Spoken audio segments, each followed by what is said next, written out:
BBC News. Black UFC fighter shows up in Texas to help, shocks with what he does to white family with flag. Over the last several months we have seen the worst that humanity has to offer. Violent groups such as Antifa and Black Lives Matter have been on a destructive path of tearing the country apart. These disgusting hate groups have been viciously attacking anyone that they deem to be a white supremacist or simply a supporter of President Trump. Which is why when the worst of humanity rears its ugly that the best of humanity gets a chance to really shine. Late last Friday night Hurricane Harvey slammed into the Texas coast and has been causing chaos ever since.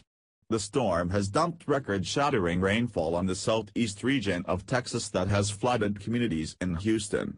People from all backgrounds have been stepping up to help the victims of this catastrophic storm. The arguments of race, religion, and political affiliation do not seem to matter when there are lives on the line. Which is exactly how UFC fighter Derrick Lewis feels and proved it after he saved one family and their Confederate flag. The left has been busy creating as much division as they can in our country over the last several years. These anti-American liberal elites have successfully dividing the nation by race, sexuality, and political affiliation. However, when a natural disaster occurs all those pretenses seem to melt away and the good in humanity comes shining through.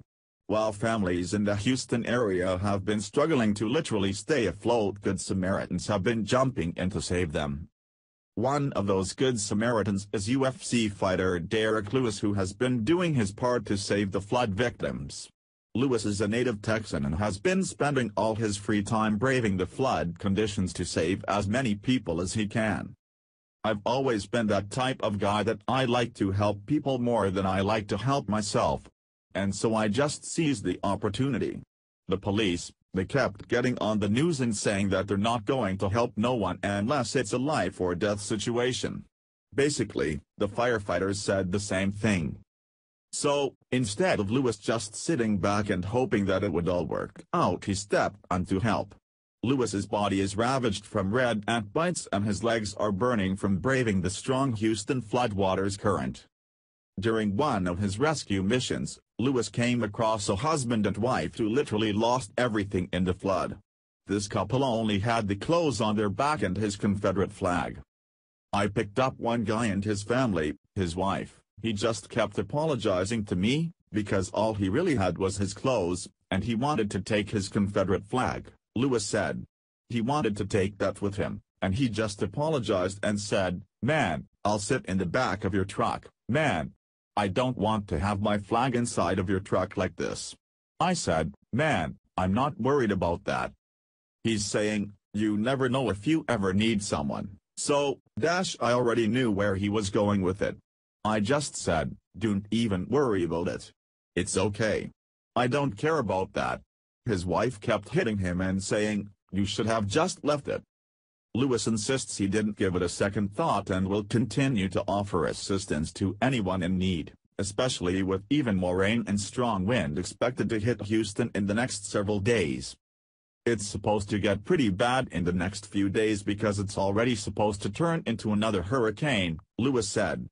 It's a tropical storm right now, and they said it's heading toward the water and is going to turn right back into a Category 1 and head right back in our area. By Thursday, we should be having another hurricane. For Lewis and many other people around the country, this catastrophe is much larger than what a flag or any other symbol may or may not represent. The goal of everyone out there is risking life and limb is to save lives regardless of their personal beliefs, race, religion, etc. I don't care about that, Lewis said. I live in Texas. It ain't nothing new.